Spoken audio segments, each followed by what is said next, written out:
You're not lame. I don't think anybody's lame. I don't know if I've ever met like a lame individual, really. Everybody's got that little spark of wonderful.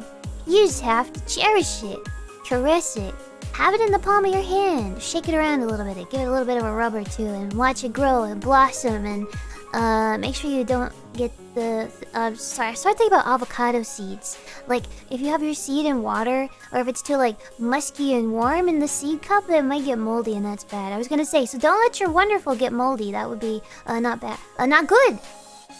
I'm tired. Anyway, moving on. Let's see what else we have.